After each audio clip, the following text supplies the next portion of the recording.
উপস্থিত হযরত মুসলিম আযম রাহিমানি ওয়া রাহিমাকুমুল্লাহ তাআলা, আসসালামু আলাইকুম ওয়া রাহমাতুল্লাহি তাআলা ওয়া বারাকাতুহু।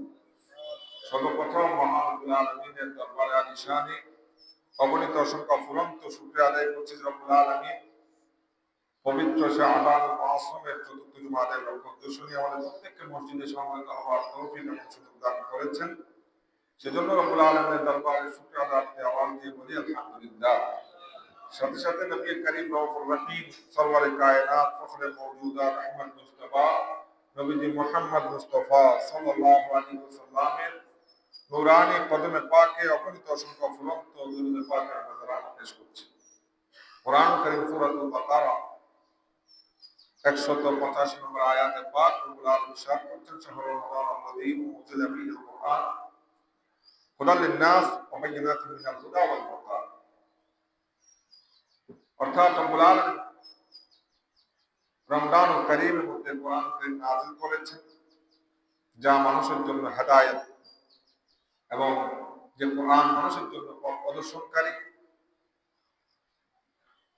যেটা সত্য এবং মিথ্যার মধ্যে পার্থক্যকারী সকল সুস্পষ্ট নিদর্শনা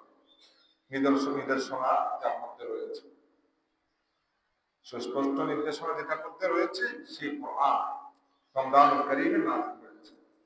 তো যেহেতু আগামী ইনশাআল্লাহ আমাদের আয়াত রাখেন, সামনে রমজান আমাদের সামনে আসছে, তো সেই রমজানের ফজিলত সম্পর্কে কিছু আলোচনা হবে, পাশাপাশি রমজান সম্পর্কিত কিছু মাসলা মাসাইল আলোচনা হবে। আল্লাহ পাক শোনা এবং রমজান যে আসছে আমরা যেন রমজানকে পেয়ে যথাযথ রমজানের মর্যাদা দান করতে পারি, আল্লাহ সেই তৌফিক দান করুন, আমিন। তো এখানে রব্বুল আলামিন আয়াত পাকের মধ্যে ইরশাদ করছেন, শাহরুর রমাদানাল্লাযী উনজিলা ফীহিল কুরআন। রমজান মাস গুরুত্বপূর্ণ হয়েছে, ফজিলতপূর্ণ হয়েছে, সম্মানিত হয়েছে দুইটা কারণে। বিশেষ করে একটা হচ্ছে এ মাসে অর্থাৎ রমজান যে মাসটা আগত, সেই মাসের মধ্যে আল্লাহ পাক কোরআন নাযিল করেছেন, এই কোরআনের কারণে রমজান সম্মানিত হয়েছে। দ্বিতীয় যে কারণ, ওই রমজানের মধ্যে রব্বুল আলামিন আমাদের জন্য রোজা ফরজ করেছেন।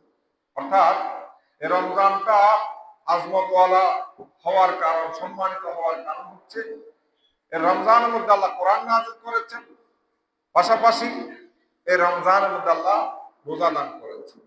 তো এখানে একটা জিনিস স্পষ্ট হয়ে যায়, কোন একটা জিনিসের সাথে সম্পর্কিত হলে, কোন একটা ফজিলতপূর্ণ জিনিস, সম্মানিত জিনিস কোন একটা বিষয়ের সাথে যদি সম্পর্কিত হয়, যে জিনিসটা সম্পর্কিত হয় সেটাও সম্মানিত হয়ে যায়। রমজান সম্মানিত হয়েছে কোরআনের জন্য, রমজান সম্মানিত হয়েছে রোজার জন্য। তদ্রূপ রাসূল করিম সাল্লাল্লাহু আলাইহি ওয়াসাল্লাম যে দিন দুনিয়াতে এসেছেন, যে রাতে মেরাজ করেছেন, এই দুটোটা রাত সম্মানিত হয়েছে আমার নবীর কারণে। হুজুরে বলেন সুবহানাল্লাহ। যেমনি ভাবে জুমার দিন ফজিলতপূর্ণ হয়েছে, এটার একটা কারণ আদম আলাইহিস সালাম রব্বুল আলামিন ওই দিন সৃষ্টি করেছেন। তাহলে আদম আলাইহিস সালামের সৃষ্টির কারণে জুমার দিন সম্মানিত হয়েছে। আমার নবী যে দুনিয়াতে আসার কারণে ওই দিন, মেরাজের রাতে রব্বুল আলামিনের দিদার করার কারণে ওই রাত সম্মানিত হয়েছে। তদ্রূপ এই রমজান মাসটাও কোরআন এবং রোজার কারণে সম্মানিত হয়েছে। এখন এই যে রমজান আসছে, রমজানটাকে আমরা বাকি 11 মাসের মতো কাটালে কোনোভাবেই হবে না। এটাকে রমজানকে রমজানের মতো কাটাইতে হবে। কারণ রাসূল করিম সাল্লাল্লাহু আলাইহি ওয়াসাল্লাম ইরশাদ করছেন, আবু হুরায়রা রাদিয়াল্লাহু তাআলা আনহু আমার নবী ইরশাদ করেন, ক্বালা রাসূলুল্লাহ সাল্লাল্লাহু আলাইহি ওয়াসাল্লাম রাগিমা আনফু রাজুলিন যুকিরতু আনদাহু ফালাম ইউসাল্লি আলাইনা। ওই ব্যক্তির নাক ধুলোয় মলিত হোক যার সামনে আমি নবী আলোচনা হয়েছে কিন্তু সে আমার উপর দুরূদ পড়ে না। দ্বিতীয় নম্বর, ওয়ারাগিমা আনফু রাজুলিন দাখালা আলাইহি রমাদান ফাসালাহা ক্বাবলা আন ইউগফারা লাহু। বলে একজন ব্যক্তির কাছে রমজান প্রবেশ করেছে, রমজান এসেছে, কিন্তু ওই ব্যক্তি ওই রমজানে নিজেকে ক্ষমা করাতে পারে না, তার মুখও তার নাকও ধুলোয় মলিত হোক। তাহলে রমজান আসলে আমাদের সবচেয়ে বড় কাজ হচ্ছে আমরা আল্লাহর দরবারে ফরিয়াদ করি ইবাদত বন্দেগীর মাধ্যমে আমরা যেন আমাদের গুনাহ ক্ষমা করাতে পারি। না হলে নবীজি বলেছেন যে ওই ব্যক্তির নাক ধুলোয় মলিত হবে। এটা একটা কড়া ভাষা আর কি, কারণ গালি শব্দটা নবীর সাথে নিসবত করা যাবে না, সম্পর্কিত করা যাবে না, কড়া ভাষায় বলেছেন।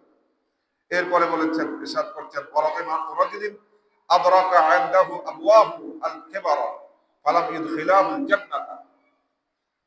এবং একজন ব্যক্তি, ওই ব্যক্তির নাক ধুলোয় মলিত হোক যে ব্যক্তি তার মা বাবাকে পেয়েছে বৃদ্ধ অবস্থায়, কিন্তু তারা দুইজন তাকে জান্নাতে প্রবেশ করাতে পারে নাই। তো মা বাবা জান্নাতে কিভাবে প্রবেশ করাবে? ধরে নিয়ে না। অর্থাৎ নবীজি বুঝাতে চেয়েছেন যে ব্যক্তি মা বাবাকে বৃদ্ধাবস্থায় পেয়ে তাদেরকে সন্তুষ্ট করতে পারে নাই, তাহলে সে তো জান্নাতে যেতে পারবে। এখানে মা বাবার সন্তুষ্টি, মা বাবার সম্মত, মা বাবার রাজামন্দি গুরুত্বপূর্ণ, কারণ মা বাবা রাজি হলে মওলা রাজি হবে। তাহলে হাদিসে পাকের মধ্যে একটা গুরুত্বপূর্ণ বিষয় যেটা আমরা পেয়েছি যে রমজান যখন আসবে, রমজান আসবে চলে যাবে, আসা যাওয়া তো এটা থাকবে, কিন্তু এটার মধ্যে যে ব্যক্তি নিজের গুনাহ ক্ষমা করাতে পারে নাই সেই ব্যক্তি মূলত বদনসিব। আল্লাহ আমাদেরকে সে রমজান মুবারক যেটা আসছে সেটাতে আমরা যেন আমাদের গুনাহ ক্ষমা করাতে পারি, আল্লাহ দরবারে সেই ফরিয়াদ করব। আল্লাহ আমাদের সামনের রমজানে যেন আমরা ইবাদত বন্দেগী করতে পারি, আল্লাহ আমাদের প্রত্যেকের জীবনের গুনাহ মাফ করে দিন, সবাই বলুন আমিন। এর পরবর্তীতে রোজার যে ফজিলত, রমজান, ওই যে বললাম রোজার কারণে রমজান ফজিলতপূর্ণ। হযরত আবু উমামা রাদিয়াল্লাহু তাআলা, আমি একটা একটা করে হাদিস বলে কয়েকটা ফজিলত বর্ণনা করি যেহেতু সময় সংক্ষিপ্ত। হযরত আবু উমামা রাদিয়াল্লাহু তাআলা নবী বলেন, কুলতু ইয়া রাসূলুল্লাহ সাল্লাল্লাহু আলাইহি ওয়াসাল্লাম মুরনি বিআমালিন, বলে আমাকে একটা আমল করার জন্য আদেশ দেন, কোন একটা আমল আমাকে শিখিয়ে দেন যেটা বললে আমি করতে পারবো।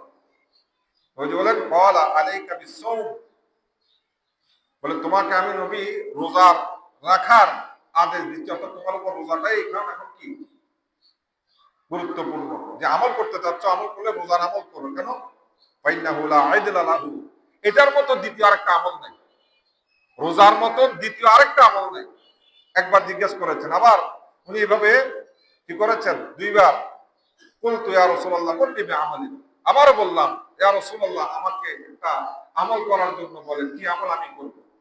ক্বালা আলাইকা বিসসাওম ফাইন্নাহু লা আইদলা লাহু, বলে তুমি রোজা রাখো, কারণ এটার মতো আর দ্বিতীয় কোনো আমল নাই। দুইবার বলেছেন, দুবারই ইয়া রাসূল সাল্লাল্লাহু আলাইহি ওয়াসাল্লাম ব্যক্তিকে রোজার কথা বলেছেন। তাহলে রোজা এমন একটা ইবাদত যেটার দ্বিতীয় নাই, এবং ওইটা আল্লাহ পাক আমাদের জন্য রমজানে রেখেছেন। সারা বছর তো আমরা রাখি, রমজান রোজার স্পেশালিটি আলাদা।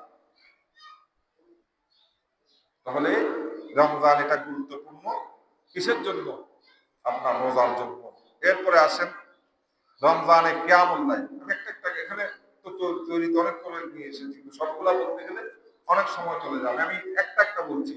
রমজানের ফজিলত বললাম, রোজার ফজিলত বললাম, এখন হচ্ছে যে রমজানে আপনি যখন ইবাদত করবেন এটার ফজিলতটা কি। রাসূল করিম সাল্লাল্লাহু আলাইহি ওয়াসাল্লাম রমজানে কিয়ামুল লাইল করার যে একটা ফজিলত এটা বর্ণনা করছেন। আন্না রাসূলুল্লাহ সাল্লাল্লাহু আলাইহি ওয়াসাল্লাম যাকারা রমাদান ইফাদ্দিলহু আলা শুহুরি, নবীজি রমজানের ফজিলত, রমজান আলোচনা করতে সেখানে রমজান অন্যান্য যে মাসগুলো আছে এগুলোর উপর ফজিলত দিয়েছেন। ফজিলত দিয়ে উনি রমজান আলোচনা করছেন। ফাকালা মান কামা রমাদান ঈমানান ওয়া ইহতিসাবা খরাজা মিন যুনুবিহি কায়াউমিন ওয়ালাদাতহু উম্মুহু। এর আগে হাদিস যেটা শুনেছি বুখারীর, এটা হচ্ছে মান কামা রমাদান ঈমানান ওয়া ইহতিসাবা গুফিরা লাহু মা তাকাদ্দামা মিন যামবিহি, তার অতীতের সমস্ত গুনাহ খাতা আল্লাহ মাফ করে দিবেন। যে রমজানের মধ্যে একনিষ্ঠতার সাথে, ইখলাসের সাথে কিয়াম করবে, কিয়ামুল লাইল করবে। আর এই হাদিসের মধ্যে নবীজি সাত করছেন, যে ব্যক্তি রমজানে ঈমানের সাথে, একনিষ্ঠতার সাথে ইবাদত করবে, ওই ব্যক্তি ওই শিশুর মতো যাকে তার মা এখন জন্ম দিয়েছে। অর্থাৎ সন্তানকে মা জন্ম দিলে ওই সময় সন্তানের কোনো গুনাহ থাকে নিষ্পাপ।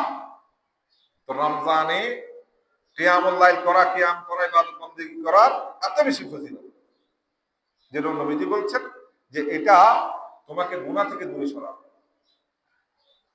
অর্থাৎ এমন ভাবে গুনাহ থেকে তোমাকে দূরে সরাবে যেন তুমি তোমার মায়ের পেট থেকে এখন জন্মগ্রহণ করছো, যে তোমার কোনো গুনাহ নেই। তাহলে এটা হচ্ছে কিয়ামুল লাইলের ফজিলত। এরপরে আসেন রমজানে তেলাওয়াতের কি ফজিলত। এর আগে একটা করে বলি, আরেকটা হাদিসে পাক নবী বলছেন আফদালু ইবাদাতি উম্মতি তেলাওয়াতুল কোরআন। আমার উম্মতের মধ্যে সর্বোত্তম ইবাদত হচ্ছে কোরআন